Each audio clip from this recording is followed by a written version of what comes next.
Welcome back to episode 15 of Exactly Entertainment. Today we are talking all things Mandalorian Season 2, what we thought about it, what we liked, what we didn't like, and what we're looking forward to in Season 3.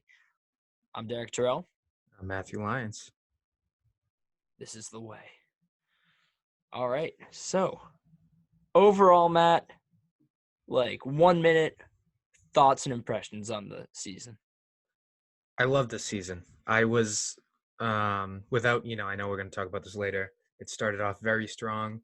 It took a very deep dive in quality for me. Yeah, right down. And then things I thought it was stagnant for a while, but as soon as episode 5 came out, the whole show changed. I know that I'm not as big a Star Wars fan as you. You've seen, the animated series, all that stuff. But as I'm in between a casual fan and a hardcore fan, but this season was great for me. The last 4 episodes were incredible. Um, and yeah, I'll just stop myself there. Cool. I'm gonna drop some like deep lore on you. Oh boy. If like the super like me like super into the Star Wars lore is the dark side, and then like knowing nothing was the light side for whatever reason, you would be a gray Jedi, which is like in Yeah. between. Yeah. All right, cool.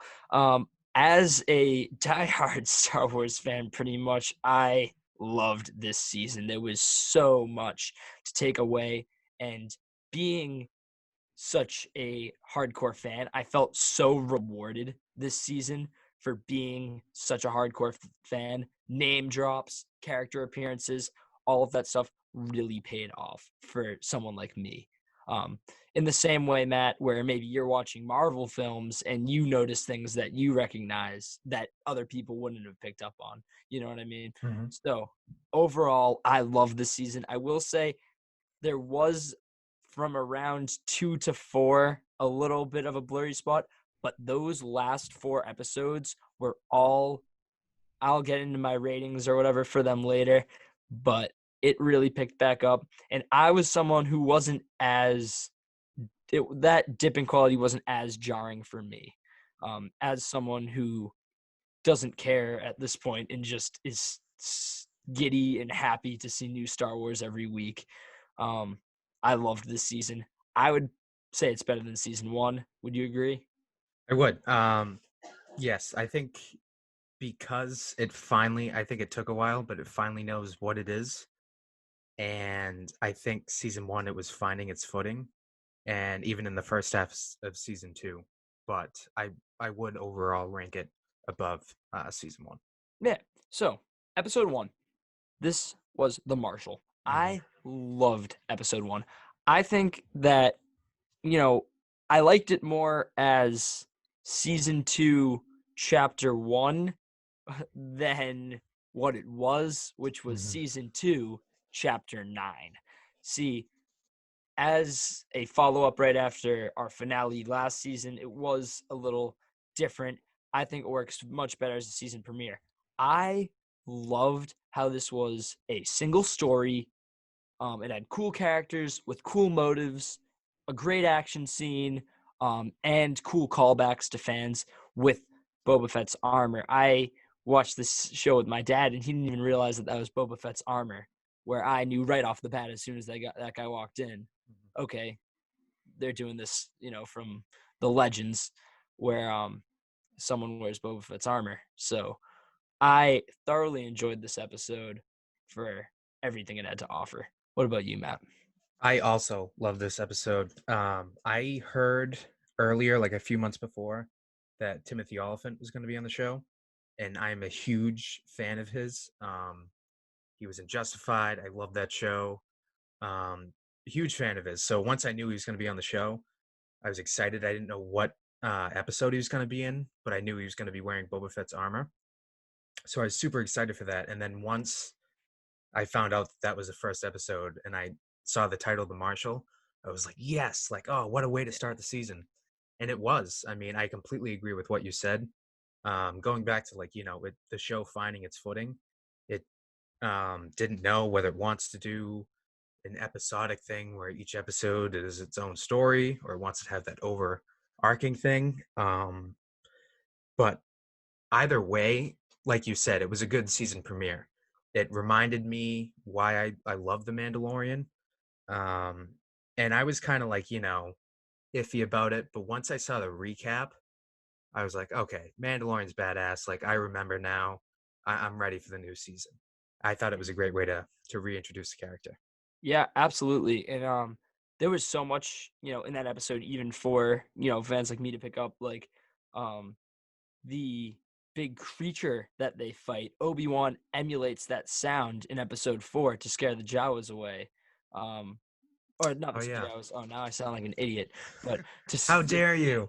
oh, I'm such like a hardcore Star Wars fan, and then I'm telling them they scare the Tuscans away Mhm. in episode 4. So even like the little things like that were really cool.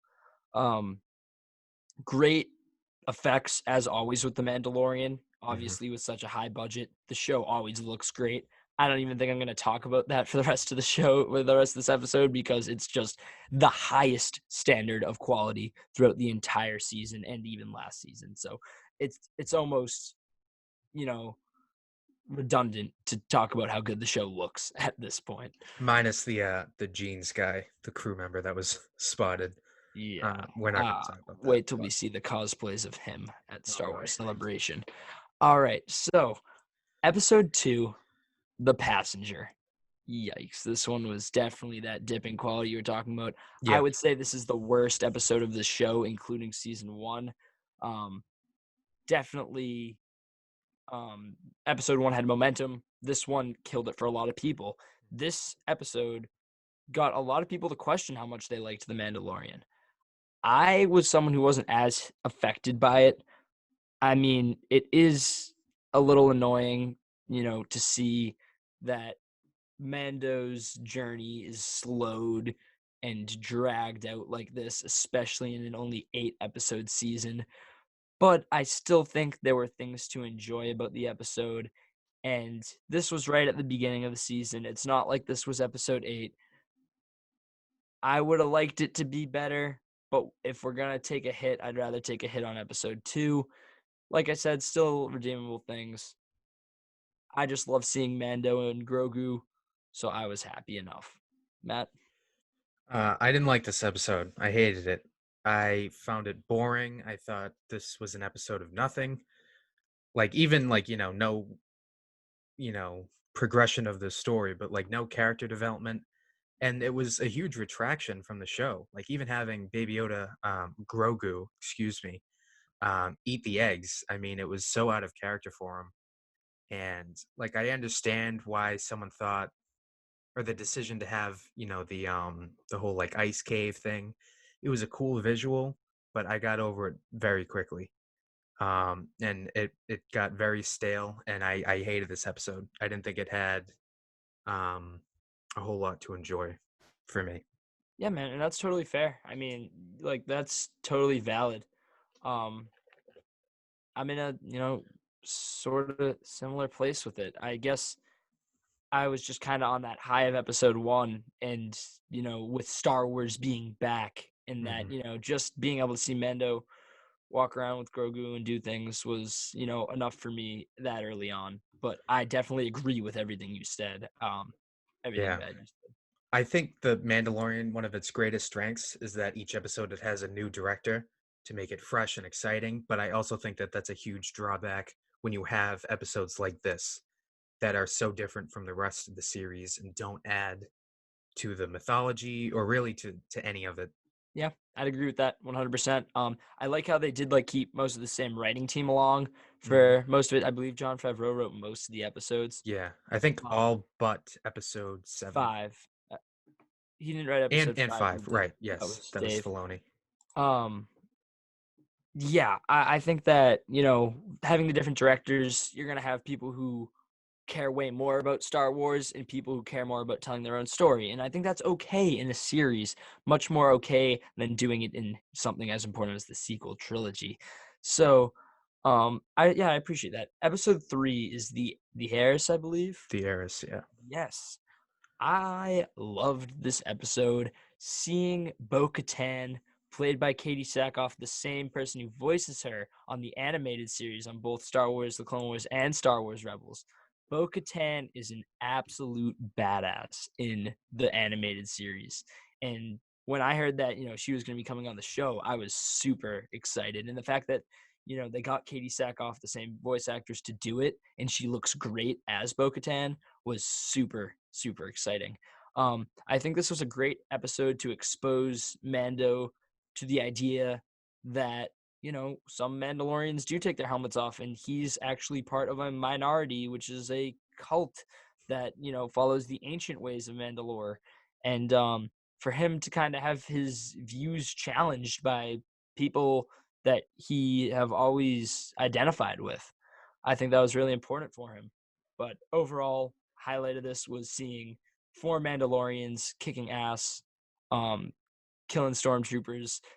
It was just an overall fun episode, and I really liked this one, man. The action was great, so yeah, no complaints about episode 3 for me. I had a different viewing experience, um, of being someone who didn't know about Bo-Katan prior to seeing the episode. I wasn't a huge fan of this episode. I thought it was better than episode 2, clearly, but I just did not like it. I thought it didn't, it was to the point where episode 2 really brought out, like, made it abundantly clear the issues that I have with the show. And so I had those in my head watching episode 3. So I was picking apart, okay, they're doing this again, they're doing this again. It was better. Like you said, bringing up how Din Djarin is, a part of a cult. I thought that was interesting. It was something fresh. It made sense. It was great character development for him. And but I could not focus on the overall story. I kept picking apart the issues with it because episode 2 left such a bad taste in my mouth. And I didn't Yeah, like the frog lady. I wish they just, did away with her in episode 2. that's her name, is Frog Lady. Yeah. That's what she's in the credits. Anyways, um, I can totally see that. I think if I didn't have that cookie there of seeing Bo-Katan, a character who I love, who like stands up to Darth Maul and has wielded dark saber in the past, and um, you know, like worked like beside Pre Vizsla and was like a big part of Death Watch during the Clone Wars, and sister of Obi-Wan's love interest in the Clone Wars. Just having all that background and knowing how cool Bo-Katan was, that definitely elevated the episode for me and helped me to look past some of the things that you might have focused on because of episode 2. Mhm. Cool. So episode 4. This is the one where they return um, back with Mando returns back with his allies. What was this one called? This one was This one was The Siege. The Siege. Correct. Correct. The Siege. I thought this episode was okay. I have to say, I mean, I've told you this before. I hate the Razor Crest, the whole thing of it breaking down over and over again. It was so annoying to me. And again, like, I did not enjoy episode 3 as much as you did. And I'm, like you said earlier, I mean, I'm glad we we got the bad episodes out of the way.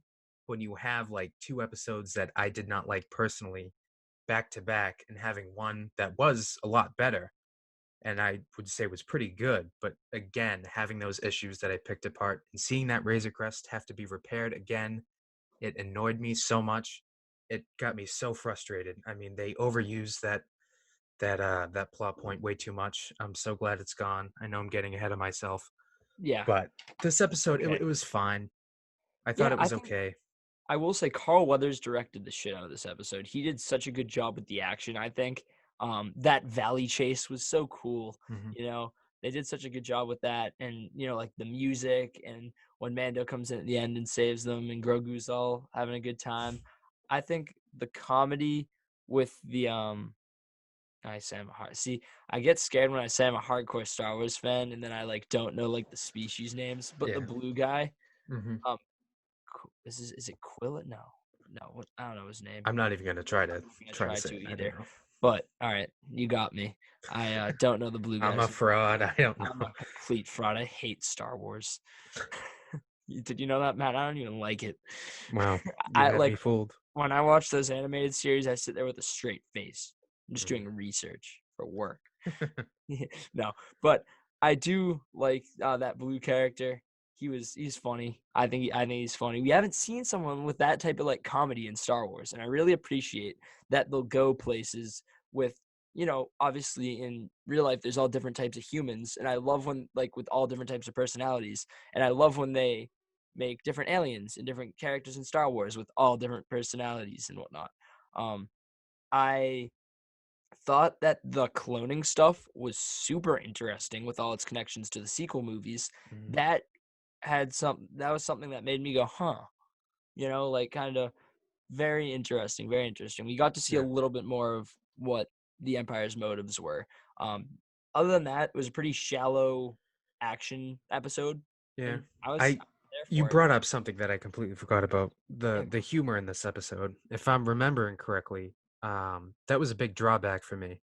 I thought the humor, like it was, the blue character was funny, like the first 5 minutes. I thought the humor was really stale in it.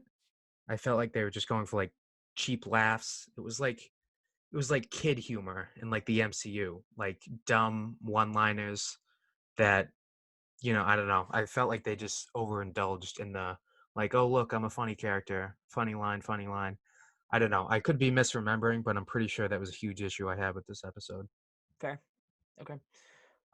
Episode 5 Finally. finally is right. The Jedi, man. How cool was that? Again, I knew when I saw that this was written and directed by Dave Filoni, I knew this was the Ahsoka episode before Hmm. the season started. We knew Rosario Dawson was going to play Ahsoka. I was very nervous. I was very, very scared, both about Rosario's performance. Not that she's a bad actor, but just because it's such a hard standard to live up to, playing Right. a character that someone else has played for such a long time. Um, but also because of the effects. I was very, very worried that they weren't going to be able to make Ahsoka look like Ahsoka, and they nailed it. Yeah.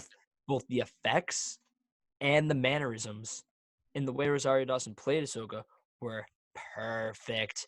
I cannot wait for the Ahsoka show just from this episode. This was almost like a backdoor pilot to that show, and I loved it. Mando's interactions with Ahsoka, there's just so much to love about it. I'll try and keep it brief.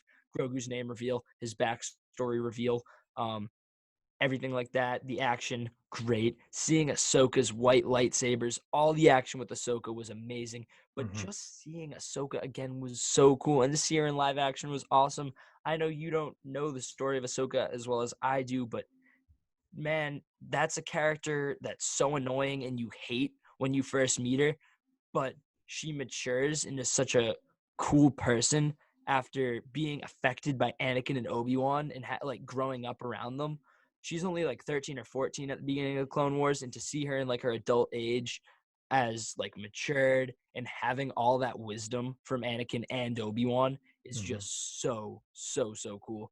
And to see the white lightsabers, which I don't know how familiar you are with the lore behind white lightsabers, but they're purified red lightsabers. So a Sith needs to bleed a blue or green crystal to make it red, and then a Jedi can purify a red crystal to make it white.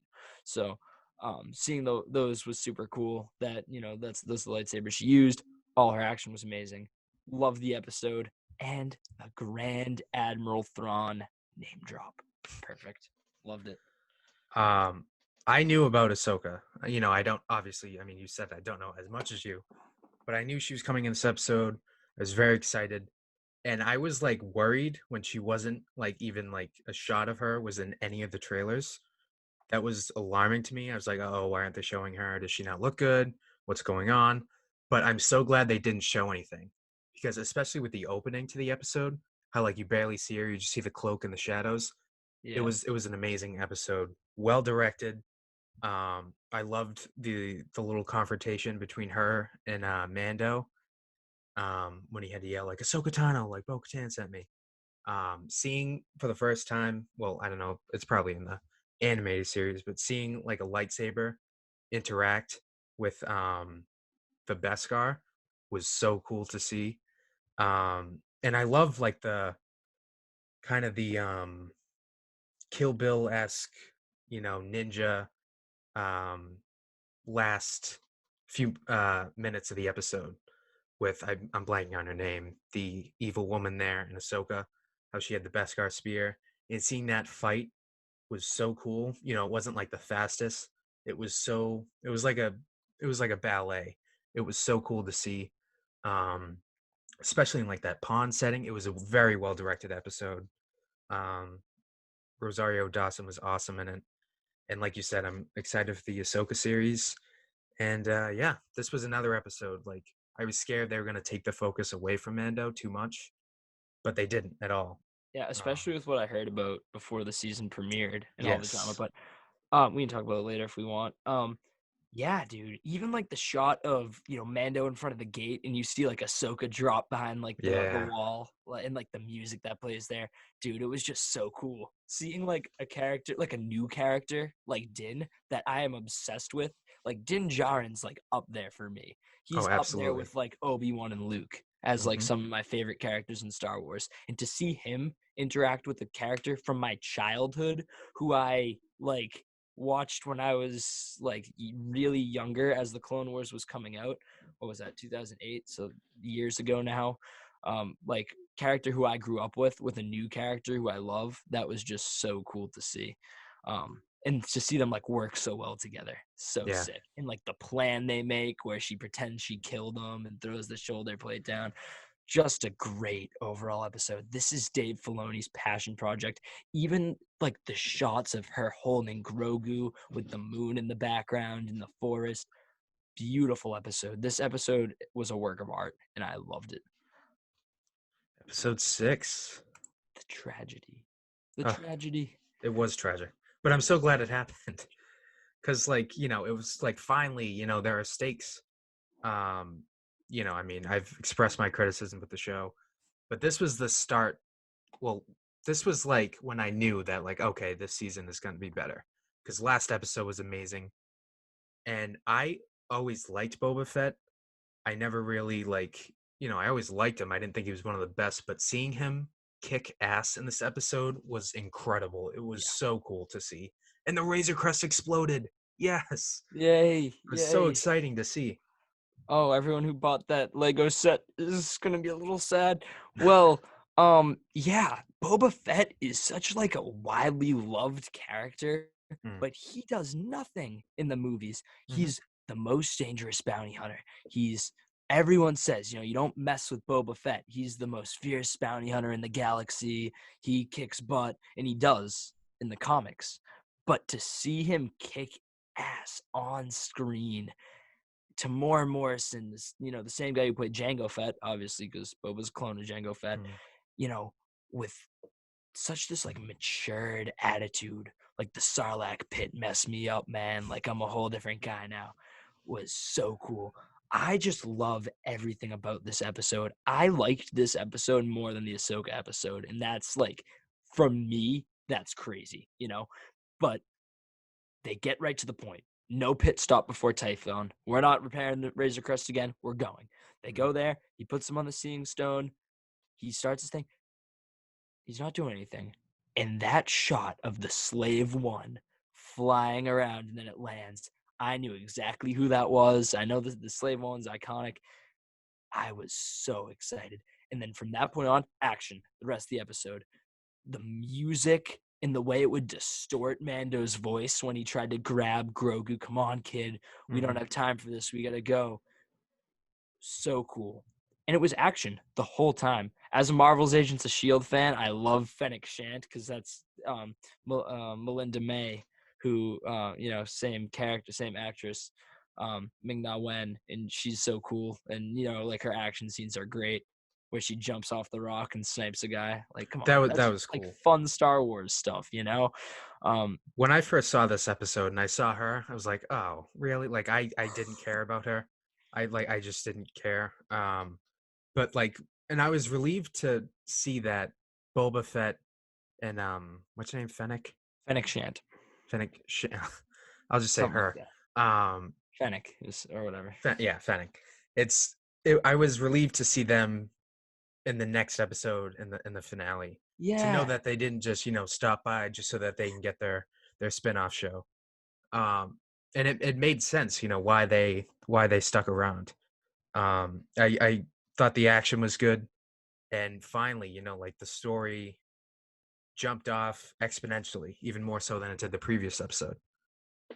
Yeah, and then even, like, all the canon stuff, to get the confirmation that Jango Fett was a foundling, and, just like Din, Jango was a foundling, and although Boba isn't technically his son, he's his clone, that does still give Boba the right to the armor, I think, and, that was just to see this different Boba Fett, Darth Vader had to tell Boba Fett no disintegrations this time because he's so, like, evil and, like, disintegrates people and burns them and kills them.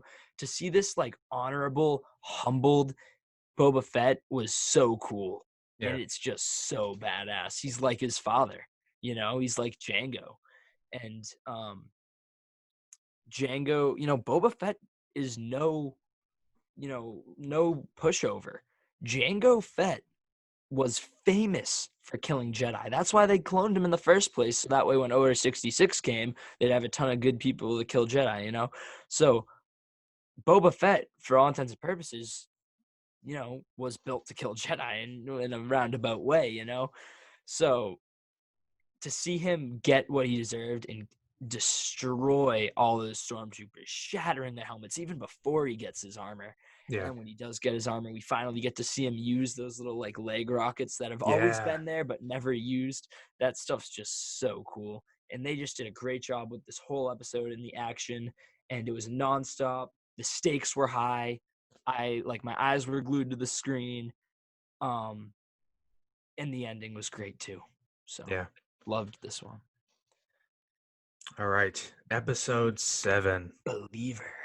I think this might be my favorite episode of the entire series. I totally respect that. I don't agree Yep. with it, but I respect it. I don't know. It's neck and neck with this one and episode 8. Because I mean, episode 8, like it's not even fair. I Chapter mean, 16. chapter 16, Yeah, yeah. yeah, yeah. I mean, Luke F. and Skywalker. But we'll get to that later. Yeah, But sweet. this episode, I absolutely love Bill Burr. I'm so happy they brought him back. And So damn good in this episode, dude. he was amazing. Amazing act. I don't know what it is about comedic actors, but like every single one of them has the greatest acting chops ever. You're right. Because, you know, not to get too off track, but, Jason Bateman, he is part of a podcast, and he said on Mhm. on Smartless, he said, you know, I don't want to like mess up what he said, but, he said, implied something about, like comedic acting is the hardest acting to do. If you can do comedy, you can do like anything. Yeah. Because it's just so hard to hit those strides, and you have to Mhm. really understand people. And when you understand people that well, it's he just did a great job. And for someone who I don't know how he is on Star Wars now, but he has previously said that he effing hates Star Wars, Yep. and that he hates everything about it. And to see him like say these Star Wars terms and reference Operation Cinder from the Star Wars Battlefront 2 campaign, I love that game, and the campaign. It was just so cool, and his character, his development in that episode, where Yes. at first he's like, oh, Empire, New Republic, same thing, whatever. They're invaders either way. To Yeah.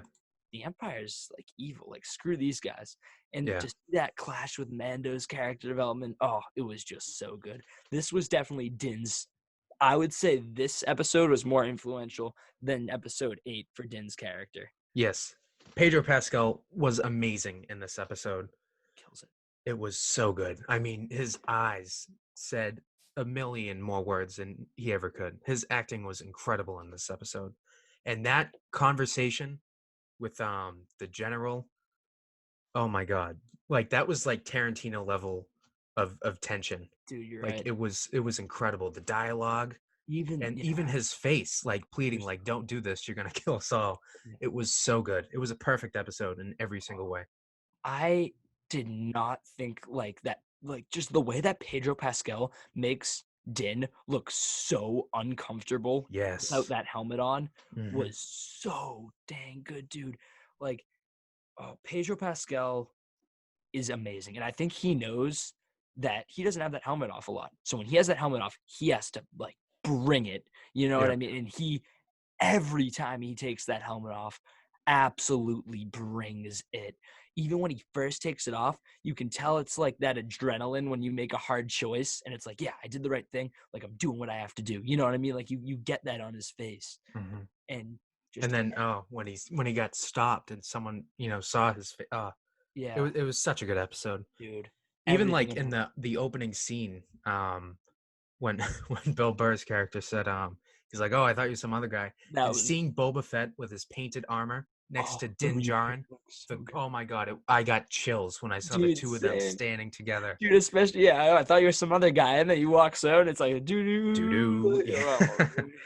That And the was music so of the awesome. entire series is incredible. It's Oh, so dude, good. that's like the visuals where like you don't even have to like Yeah, it's it's like the visuals where it's redundant to even mention it because it's just so good. It's like if we were to sit here and talk about the visuals and the music, like that's all we would talk about. right. There's nothing bad to say about the visuals and the music, except I'm a little iffy on the like the dubstep in next episode every time we show the Dark Troopers, but I liked it. It was Yeah, something new, so yeah, yeah. something new, something different for Star Wars, Yeah. whatever. But This dude, episode was everything, perfect. the action, to Hmm. see that little hint, Pedro Pascal, he knows how to use that spear. See him, he got the spear on top of that vehicle, and to see like into the Empire, like to see them with heroic music, and you see TIE fighters flying down, Yeah. saving them. So cool. The writing on the episode, like all the themes, like these were like, themes of war and like and like what it does to someone, trauma. Like this is why I love, comic books and Star Wars, when you can take real themes and put them into things that are fictional and, sci-fi and fantasy and whatever. But when you can say something that Yeah. is so strong and you can make it entertaining, it's incredible. Yeah, man. And this is such a risky thing to do with this episode. Hmm. This episode could have been ripped a new one if it wasn't good. Yep. They, the fact that this is another one of those, okay, Mando has to go to this place to get this map to find Moff Gideon. If they didn't do that right, that it could have been seen as filler and awful. But Hmm. because it's so good, no one even talks about the fact that the whole mission is literally just to find Moff Gideon after a mission where we just like lost Grogu in the episode before. But like it doesn't matter because the character development's there and the acting's so good, and Boba Fett got his repainted armor, and the sound of that seismic charge is just Yeah. beautiful. I wish I could just like hear that on repeat for like the rest of my life. Just the boom, you Yeah. know, so good, so good. And a perfect penultimate episode, And the which brings ending us to that episode I 8, could not stop quoting that WTF. the ending, dude, of episode 7. Enough The, said. the way End of episode. Like, the way he repeats the exact same thing, but a little bit different. And he says it with such passion. He means more to me than you could ever know. Oh, so good. mhm. But yeah, I want to get to it too. So episode 8, man, Episode 8. they did Oh it. my God. I watched this. I watched it in my bed on my phone as soon as I got up. And I said out loud, what the no effing way. As soon as I saw that single X-Wing, I Dude, was like, there's no way. Like, the amount of theory videos I've like scrolled past, like Luke Skywalker saved Grogu, I'm like, yeah, right. But to see him actually interact with the Mandalorian, dude, it's oh my, indescribable. It was so cool. you know how passionate I am about Luke Skywalker. And unfortunately, you saw a lot of that passion through my hatred for The Last Jedi. But because I hate it that much, you can see how passionate I am about Luke and how important that character is to me. He was, always when I was younger, like who I looked to always be like Luke Skywalker. Always like he was like a big role model when I was younger.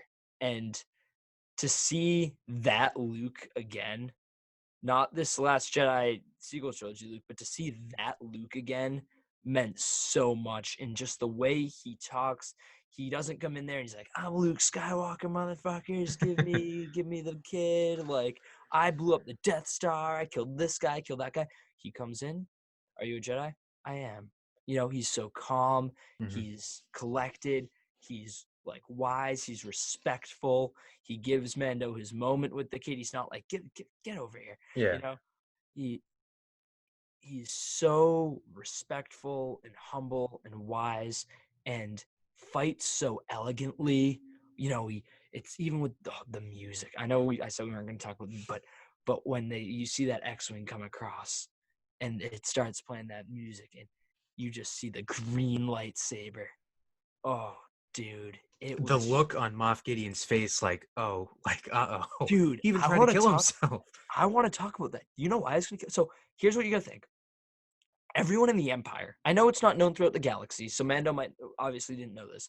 Mhm. But if you're in the Empire, You fear Luke Luke Skywalker. Skywalker is the scary. If I was an Imperial, just without any other context as a movie viewer, I would be more scared of Luke Skywalker than if I was a rebel. Of Darth Vader. I think to the Empire, Luke's more scary than Vader is to the rebels because Luke Skywalker he blew up the Death Star, and they don't know Vader turned. Right. For all they know, Luke went into the Death Star. He kills Palpatine and he kills Darth Vader. Yeah. Dude, he killed Darth Vader and Palpatine. That's what everyone thinks. So that's what Moff Gideon has in said. This guy blew up the Death Star, killing like thousands of people. He killed the Emperor and he killed Darth Vader. Later, like Yeah. I'm out. Like I'm not messing with Luke Skywalker. Take me down now. And that's why he tries to kill himself because Yeah. he's like that scared of Luke Skywalker. And he should be like, imagine getting crushed with the Force like that. That would Yeah, kind that of was suck. oh, and the parallels between him and Vader in the Yes. hallway at Rogue One, Oh, beautiful. so good. George Lucas once said, Star Wars is like poetry, it rhymes. And Yeah. it does. It does rhyme. George Lucas, he's such a genius. But yeah, that was so cool. But rewinding a little, because Luke Skywalker was definitely the best part of this episode, Yes. and it made this episode my favorite of the series. But Hmm. rewinding a bit, so much cool stuff. Even the little things at the beginning with, Cara Dune and that Imperial officer, their talk, the two perspectives. Oh, you terrorists blew up the Death Star, killing thousands of officers. And then her perspective, you guys destroyed an entire planet with everyone I love on it. And Hmm. just like, no, like the rebels are technically terrorists. They are attacking like the government and whatnot. So that was cool. We get onto the ship. We have that really cool plan with Boba Fett pretending to attack him, and it's Hmm. so high stakes. It's like, oh, Moff Gideon's smarter than this. He like, you know what I mean? But then they Yeah. get in, and then they're tearing it up, and to see that like, the four female characters tearing it up. Even like, oh, I'm like going ahead of myself again. The beginning where Boba and Mando walk into the like cantina. Oh, Yeah. so That cool, was that dude. was very cool. So dope. So dope. But And Giancarlo Esposito. Yes, finally. he got his Finally we get to see suit him. right, dude. That Yes, was that was insane. so But cool. even him like having like that transaction with Mando where he was like, oh, like take the kid. I already got what I need Yeah, from him. like, yeah, doesn't matter to me. And Mando was willing to like betray Bo-Katan like that. Like he was Hmm. like, yeah, go for it. Get out of here. All I want is the kid. He goes for him. I don't think he knew at that time that Beskar was lightsaber resistant. Yeah. So either that or he didn't know that, the armor was pure Beskar. And I'll talk about that a little bit at the end, with like the very few things I didn't like. But pure Beskar being lightsaber proof kind of annoys me. But anyways, but yeah, the fight scene was just so good, man. He comes up behind him, doesn't know, or yeah, doesn't know about the pure Beskar armor. Um, you know, we'll talk about that later, but that's a little bit of a downside of the show. I don't fully like the fact that pure Beskar can be lightsaber proof Yeah. because I like it with the spear, but with the armor, it makes him feel too even like the blaster proof. I'll talk about that more later, but But I that mean, fight we was did see like, the dark red, sabers. like Yeah. burning. Yeah, yeah, I yeah. don't think it's completely proof. It's just, Resistant. yeah. But even there, yeah. I mean, when the single swings didn't do much, but I think if you hold the Beskar spear and he just tries to cut through it, I think it's like a knife through like frozen butter. It will Mhm. eventually make it through. Yeah. You know. Um, But the fight was just so cool. Pedro Pascal with that spear, man. The way he like kicks it at one point and That it was like flings badass. That up was and it so like cool. blocks it. Oh, just the choreography there. Even like Giancarlo Esposito did a great job, like his face, like just like Yeah, slamming him with the dark saber. Um, Everything like that was just great. The yeah. choreography in this episode was amazing, dude. I Especially Luke love later. how, like, a villain like always outsmarts the bad guy. So even though he lost the fight, he knew that even if he did lose, he would still screw over Bo-Katan just Oh as a yeah, yeah, final, yeah. like, F you. Yeah. Oh, I like love yeah. that. Well, this will be interesting. Yeah. Yeah, And such a and Giancarlo Esposito Mando legend. Mando he's like, fine, I yield. Like that was like what we would all do. Like, all right, fine, here you go. Yeah, And yeah. then the fact that he's like, nope, you can't do that. Like, nope. No, no, Yeah, I no. love like the Nice Rick try. Astley meme, like you know the rules, and so Yeah. do I. Giancarlo Esposito, he's so good at playing villains, and I'm Dude, so glad that they didn't kill him off. He I better know. come back in season 3. I was so scared when he pointed the gun at himself. I was like, no, Yeah. don't do it. That was very well done. How fast it happened and how Dude, he gets up and he yeah. lights up Bo-Katan. I thought he got Mhm. like a few good hits in, but maybe not. I thought he got it like between the legs or something. Like, well, not And between the legs. Grogu, we tried to take him out. Dude, I He was know. on a warpath. Dude, he was like, this is it. Scorched earth. Damn. Yeah, dude. Yeah. Um, It was just such a good episode. Even like Yeah. Mando's fight with the Dark Trooper, to see him use all of his like OP weapons against him. He Hmm. used his flamethrower, he used his whistling birds, he used everything.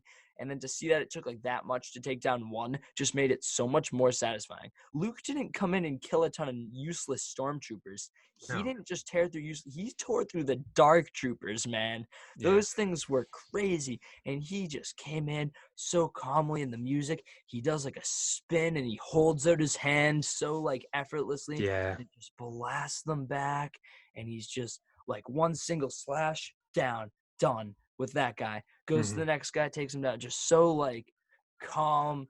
And you're right, like lightsaber dueling, it's like dancing, especially for the Jedi. With the Sith, it's more like temper tantrum.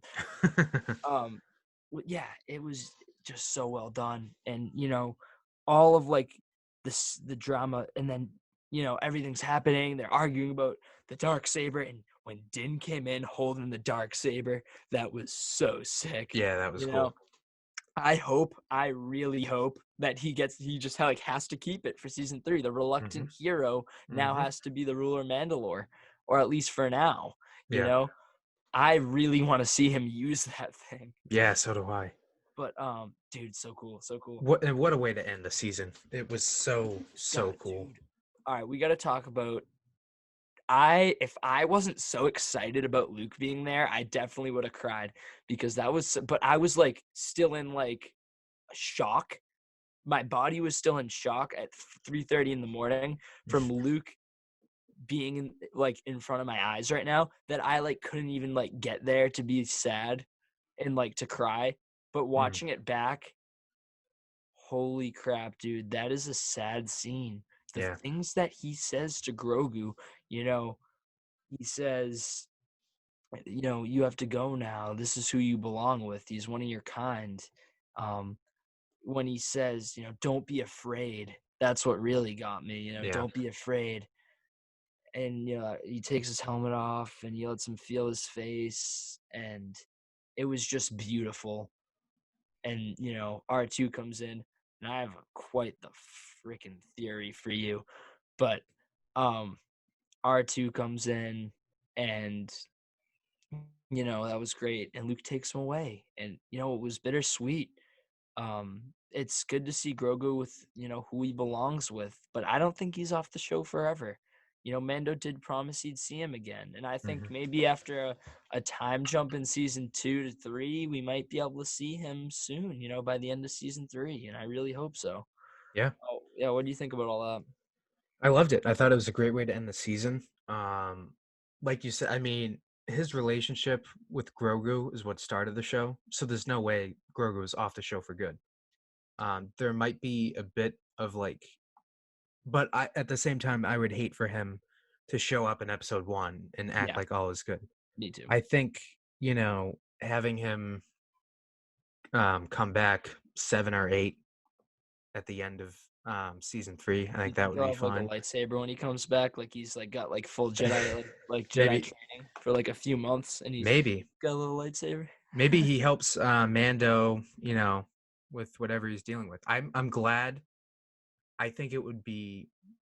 It's gonna be good to see Mando with the whole situation with Bo-Katan and Yeah, being the ruler of Mandalore with the dark saber. I'm yeah, dude. glad that there's space and that they can focus on that. I think it's gonna be a very interesting thing to Yeah. focus on, man. I mean, especially with Din's so convoluted and mixed feelings and views, and from what he's been told is a little like conflicted about what Mandalore is and what it means to be a Mandalorian. Hmm.